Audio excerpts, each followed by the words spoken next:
सोचो अगर रात के 1:30 बजे एक अनजाने नंबर से आपके फ़ोन पर एक कॉल आती है और वो कॉल आप उठाते हो और उस कॉल पर एक लड़की की आवाज़ आती है और वो लड़की कहती है बचाओ मुझे। वो आ गया, बिल्कुल कांपती हुई आवाज़ में, डर की आवाज़ में, रोती हुई आपसे वो कहती है। ये कहानी है अनुराग की। उसके नंबर पर भी एक ऐसी अनजानी कॉल आई थी और उसने उस कॉल को उठाया और यही कि जानना चाहा कि ये कॉल किसकी है। तो उसके साथ एक ऐसा भयानक इंसिडेंट हुआ कि उसको सुनकर आपकी रूह कांप जाएगी। तो कहानी को स्टार्ट करते हैं। कहानी है ये अनुराग की। लखनऊ में अनुराग रहता था और वो आईटी सेक्टर में काम करता था। अक्सर वो रात को ही अपना काम कर रहा होता है। जैसे रात के 1:30 बज गए, 2 बज गए, वो 2-2:30 बजे तक रात को अपना लैपटॉप पे काम करता था। अनुराग एक बिल्डिंग में रहता था और उसका फ्लोर था तीसरे फ्लोर पे अनुराग रहता था। और उसे जो घर मिला था ना, उसका रेंट भी काफ़ी सस्ता था, तो उसको बेस्ट लगता था कि इतने सस्ते में कहाँ मिलेगा लखनऊ में। वो आईटी सेक्टर में जॉब करता था, जैसा कि मैंने बताया। वो रात को ज़्यादातर अपना वर्क करता था, तो रात को ऐसे ही वो अपने लैपटॉप पे वर्क कर रहा था। रात के 1:45 पर उसके पास एक कॉल आती है। तो वो देखता है, पहली बार तो शॉकिंग हो जाता है कि इतनी रात को, क्योंकि उस पर कभी भी इतनी रात को कोई कॉल नहीं करता है। ना ही कोई ऑफिस कॉल आती है, ना ही उसके घर से कॉल आती है। तो उसने सोचा एक पल कि कॉल उठाओ या ना उठाओ, लेकिन उसने वो कॉल उठा ली।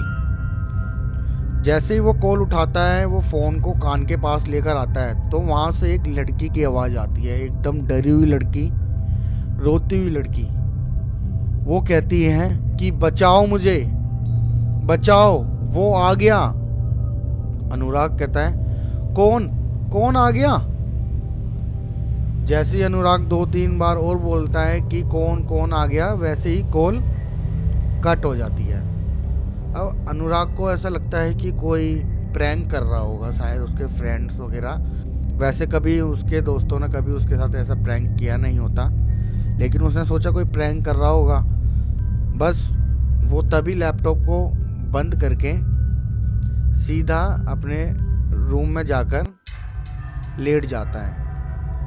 कहीं ना कहीं वो भी उस कॉल के बारे में सोचता है। फिर उसको सोचता है कि चलो सुबह पता चलेगा, ऑफिस जाऊंगा, कोई प्रैंक कर रहा था तो बता देगा। जैसे ही वो लेटता है, 4-5 मिनट में ही उसकी जो कच्ची नींद लगती है, तो वैसे ही उस पर एक नोटिफिकेशन का मैसेज आता है। जैसे मैसेज आता है ना, तो उसके पर एक मैसेज आता है, वैसे उसकी आंखें खुल जाती हैं। अब वो फ़ोन को उठाता है और देखता है। उसने जैसे ही मैसेज देखता है तो उसके पास एक इमेज आती है, फ़ोटो आती है, किसी ने उसके पास फ़ोटो सेंड करी होती है। तो उस फ़ोटो को वो देखता है। फ़ोटो को देखकर वो दंग हो जाता है, हैरान हो जाता है, डर जाता है।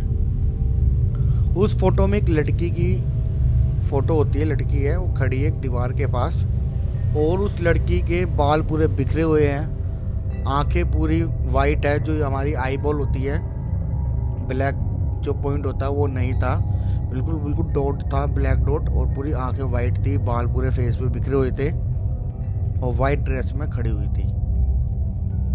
और उसकी दीवार के पीछे लिखा होता है खून से, हेल्प मी।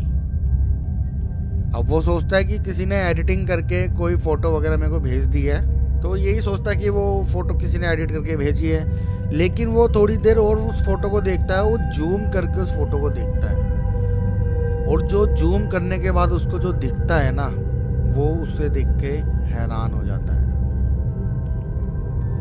वो देखता है कि लड़की जहाँ खड़ी है, उसके पीछे जो दीवार के पीछे हेल्प मी लिखा है खून से, वो दीवार उसी रूम की होती है जिस रूम में वो रहता है, रूम नंबर 303 में। वो फोटो देखकर वो सोचता है कि एक वीडियो तो एडिटिंग नहीं है, तो उसकी रूम की सेम दीवार पर वो लड़की खड़ी है। अब वो डर जाता है, हैरान हो जाता है कि ये फ़ोटो किसकी है। जैसे ही वो फ़ोन को फिर दोबारा नीचे रखने वाला ही होता है, उसके गेट से एक खटखटाहट की आवाज़ आती है, बिल्कुल हल्की सी। तो वो गेट की तरफ देखता है, बोलता है, कौन है, कौन है गेट पे? किसी की भी आवाज़ नहीं आती, बिल्कुल सन्नाटा। फिर वो गेट की तरफ धीरे धीरे जाता है चलते हुए। जैसे ही चलते हुए 3-4 कदम वो लेता है, फिर दोबारा उसका गेट खटखटाता है, और इस बार तो कुछ ज़्यादा ही गेट खटखटाता है। कोई इतनी तेज आवाज़ आती है, वो खुद डर जाता है कि कौन है। वो गेट की तरफ बढ़ता है। कहीं ना कहीं उसको डर लग रहा था और ऐसा लग रहा था कि नहीं, मुझे गेट नहीं खोलना चाहिए, लेकिन वो फाइनल में उसको होता है कि कोई प्रैंक कर रहा है या नहीं कर रहा। उसको एक जिज्ञासा की जानना जरूरी है, वरना उसको नींद नहीं आती। वो गेट खोलता है, गेट पर कोई भी नहीं होता है। फिर वो इधर उधर दोनों तरफ देखता है, फिर वो नीचे स्टेयर पे देखता है। 3रे फ्लोर पे वो रहता था, तो सीढ़ियाँ उसके गेट के थोड़े से भारी थी। वो देखता है, नीचे भी कोई नहीं था। अब वो फिर गेट बंद कर देता है और फिर वापस अपने बेड की साइड आता है। अब वो बेड की साइड अपना फ़ोन जहाँ वो रख कर गेट खोलने गया था ना, वो अपना फ़ोन ढूंढता है। देखता है, मैंने फ़ोन तो यहीं रखा था। फ़ोन उसका बेड पर नहीं होता। अब वो थोड़ा हैरान हो जाता है। वो सोचता है माइंड से स्किप हो गया होगा, यहीं कहीं रखा होगा। वो अपने साइड टेबल पर देखता है, वहाँ पर भी नहीं होता। फिर एकदम से उसका कॉल आता है, फ़ोन फिर बजने लग जाता है। अब वो फ़ोन तो बज रहा है, लेकिन उसको फ़ोन दिख नहीं रहा है। जैसी वो कॉलिंग ट्यून तेज होती चली जाती है, वो देखता है कि फ़ोन मेरा बेड के नीचे है। वो नीचे की तरफ देखता है बेड के।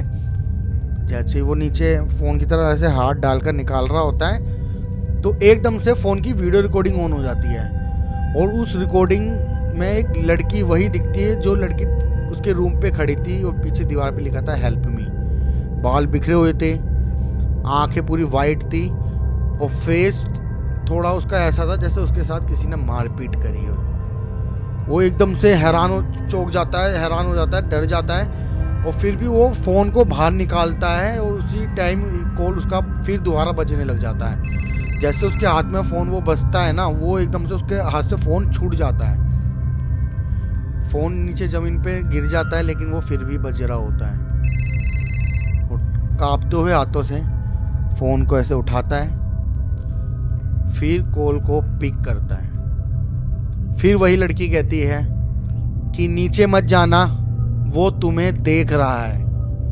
वो पूछता है, कौन मुझे देख रहा है, कौन हो तुम, और अगर तुम ये प्रैंक कर रहे हो मुझे बता दो, मुझे बहुत ज़्यादा डर लग रहा है। बस फ़ोन फिर कट जाता है। फ़ोन की स्क्रीन पे लिखा जाता है कॉल एंडेड। अब उसके मन में भी आता है कि मुझे नीचे जाना चाहिए। तभी उसके फ़ोन में एक फ़ोटो फिर दोबारा आती है। अब उसकी हिम्मत नहीं होती कि उस फोटो को वो ओपन करके देख ले। उसी टाइम फिर उसका फ़ोन बजने लग जाता है, और फ़ोन को वो फेंक देता है। फ़ोन को फेंकता है तो फ़ोन का ढक्कन अलग और फ़ोन अलग हो जाता है, तो वो फ़ोन स्विच ऑफ हो गया। फिर वो रूम के कोने पे बैठ जाता है, एक कोने पे डरा हुआ, सहमा हुआ। उसको लगता है कि नीचे भी जाऊंगा तो कोई ऐसा ही इंसिडेंट ना हो मेरे साथ। वो डर जाता है, और टूटे हुए फ़ोन पर भी उसका फिर फ़ोन बजने लग जाता है। फिर वो फ़ोन को नहीं उठाता है। नीचे भगता भगता नीचे जाता है। नीचे जाने के बाद देखता है कि हल्की हल्की बारिश हो रही है, और नीचे जो पार्किंग थी उसके नीचे स्टोरेज रूम था, जहाँ पुराना सामान, टूटा हुआ साइकिल वाइकल ये सब रखी हुई थी, सोफेस वगैरह, बेड वगैरह, फर्नीचर टूटा हुआ सब रखा हुआ था। तो वो सोचता है मैं स्टोर रूम में जाकर किसी से बात करता हूँ कॉल पर। तो उसको अचानक याद आता है फ़ोन तो मेरा ऊपर ही रह गया। उसको नीड होती है अपने फ़ोन की। अब वो थोड़ा सा डरा हुआ होता है, वो धीरे धीरे स्टेयर के ऊपर जाता है। वो सोचता है कि मैं रूम में जाऊँगा, सीधा अपना फ़ोन लेकर आ जाऊँगा, और होता भी वैसे ही है। वो रूम में जाता है, अपना फ़ोन ले आता है, ढक्कन लिया, फ़ोन को लगाया क्योंकि फ़ोन का ढक्कन निकल गया था, और फ़ोन को ऑन करा तो वो फ़ोन ऑन हो जाता है। जैसे वो स्टेयर से भगते नीचे आया और स्टोरेज रूम में घुस गया और वहाँ पर वो अपने फ्रेंड को कॉल करने लग जाता है। फ़ोन को जैसे वो कॉल करने के लिए नंबर ढूंढता है तो उसके पीछे से एक अलग सी आवाज़ आती है, जैसे उसके पीछे खड़े होकर कोई सांस ले रहा हो। वो पीछे देखता है मुड़ के तो पीछे एक शीशा लगा हुआ है, वो टूटा हुआ है, बहुत ज़्यादा उस पर मट्टी लगी हुई है, जाले लगे हुए हैं। उस पर जैसे ही वो देखता है तो उसके शीशे पे खून से लिखा होता है, वही जो दीवार पे लिखा होता है, हेल्प मी।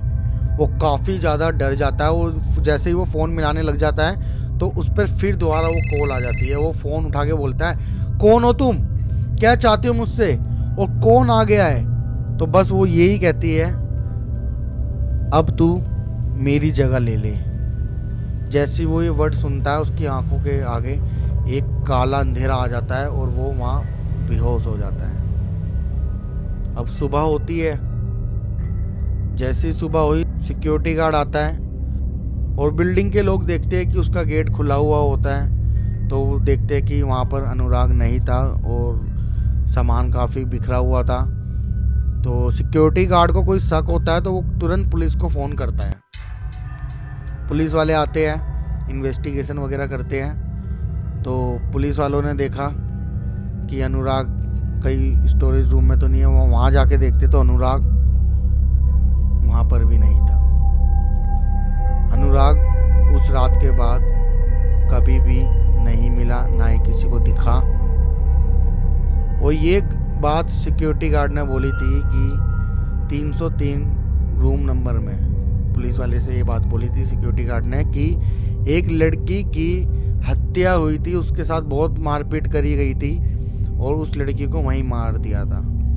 जिस डेट पर वो लड़की मरी थी उसी डेट पर इसी तरीके की इंसिडेंट होता रहता है उस रूम में। पुलिस वालों को लगा कि नॉर्मल किडनैपिंग होगी या फिर अनुराग का मर्डर कर दिया, उसको ले जाकर किसी ने मार दिया। तो उसका स्टोरेज रूम में फ़ोन मिलता है तो उस पर नंबर ट्रैक करा जाता है। तो नंबर पर लिखा आता है अनुराग। पुलिस वाले भी हैरान हो जाते हैं कि अनुराग गायब है, अनुराग खुद को कैसे कॉल कर सकता है, जबकि उस लड़की ने बोला था कि तू मेरी जगह ले ले। तो वो नंबर अनुराग के नाम से ही फिट हो गया उसमें। अब सिक्योरिटी गार्ड डर जाता है, उसे पता होता है सब कि इस रूम में ऐसी हरकतें होती रहती है, ऐसे इंसिडेंट उसी डेट पर होते हैं। सिक्योरिटी गार्ड क्या करता है कि रूम नंबर 303 में ताला लगा देता है। ना ही वो कभी उसको रेंट पे देता है और ना ही उस रूम में किसी को जाने देता है। उस रूम में इतना मोटा ताला लगा दिया जाता है कि उन्हें ऐसा लगता है कि कहीं ना कहीं उस लड़की की उसके अंदर रूम में आत्मा है, वो बाहर ना आए। अनुराग की ये आखिरी कॉल उसके साथ ऐसा कर सकती है, उसने कभी सोचा नहीं था।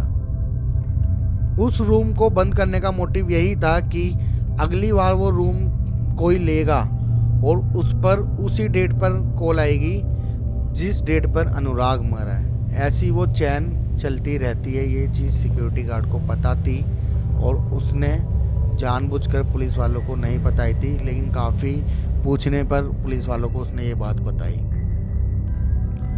और जैसे ही फ़ोन में अनुराग का नंबर सेव हो गया था तो ऐसे ही जबकि ये नेक्स्ट टाइम कोई रूम इसको लेता उसका नंबर उस नंबर सेव हो जाता और जो इस रूम को लेता वो जिस डेट पर मरता उस डेट पर जो नेक्स्ट रूम उसको लेता उस पे कॉल आ जाती। मतलब इस तरीके की वो चैन उस रूम में चलती रहती है, रूम नंबर 303 में। तो गाइस आप क्या करोगे अगर आपके पास अगर इस तरीके की कॉल आती है? क्या आप जानने की कोशिश करोगे कि ये कॉल किसकी है, या फिर इग्नोर करके अपना नॉर्मल लाइफ में रह लोगे? मुझे ऐसा लगता है कि लखनऊ में अनुराग के साथ ऐसा नहीं होता अगर सिक्योरिटी गार्ड उसको इतना पता होने के बाद भी उसने रूम को रेंट पे दिया। अगर वो गार्ड उसको रेंट पे नहीं देता रूम तो आज अनुराग जिंदा होता। तो कहानी ये अनुराग की थी कि एक कॉल उसका जीवन ख़त्म कर सकती है। कहानी आपको कैसी लगी कमेंट करके मुझे ज़रूर बताना। और अगली स्टोरी तो ऐसी होने वाली है जो आपको कभी सोने नहीं देगी।